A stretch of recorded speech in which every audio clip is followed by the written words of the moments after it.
Welcome back, Wolfpack. Vrolas here, and this is really crazy information coming from the Pokemon Company. On the official Pokemon website, they have an announcement for all of Zygarde's forms. Now, this was a Korokoro leak from a couple days ago, and we're actually looking at something that's Japan exclusive right now. That this is going to be the latest season of Pokemon announced in Japan, so it hasn't even started in Japan yet we're getting English news?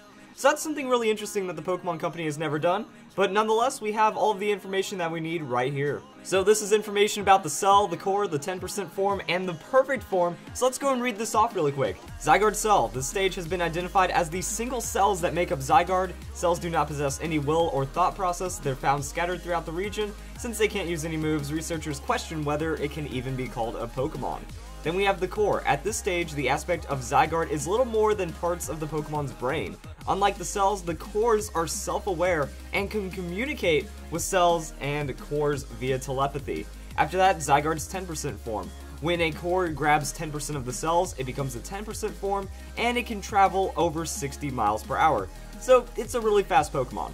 Then we have the Zygarde we know and love, the 50% form, and then the Complete form. This is the perfect form that Zygarde takes when the core gathers 100% of the cells. When the ecosystem is under threat, the core concludes that the 50% form will be unable to deal with it, and then they all form together and create this Complete form, which is an absolute beast. Now, the objective for this video is to actually fill out the lore, because just going off of that information, it's kind of easy to predict what's going on with all of Zygarde's forms. So let's just go and start off with the Kalos region and Zygarde. Zygarde's Pokedex entry says, when the Kalos region's ecosystem falls into disarray, it appears and reveals its secret power. Well, obviously, this form is showing to be its secret power, and it's hypothesized that it's monitoring those who destroy the ecosystem from deep in the caves where it lives. Now remember, Zygarde does live in Terminus Cave, which is in northeast Kalos, so that's just going to be the reference here. So if we take Zygarde's cells, remember these things are just kind of scattered about, and we just make a hypothetical distribution of where they are. Since they're scattered about, they could be anywhere in Kalos, and it seems that that's what they're doing. They're there to monitor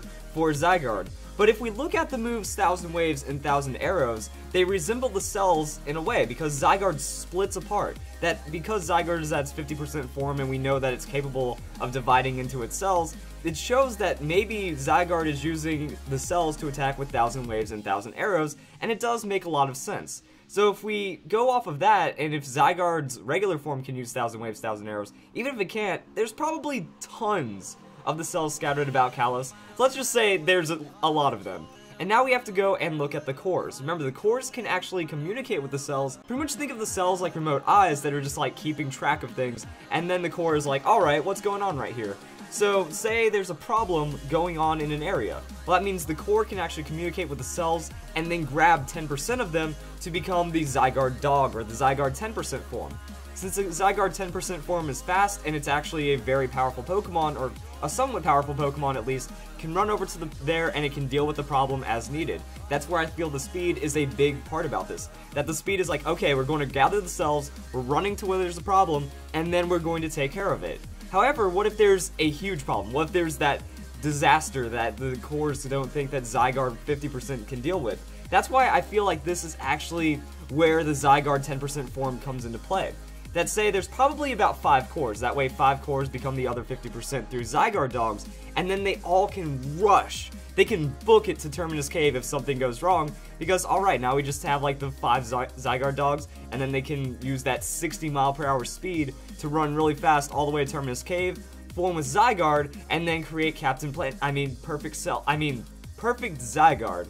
And that's where I feel the lore really comes in. And that's kind of all that this video was about. I think it was just kind of showing this is going to be the storyline progression.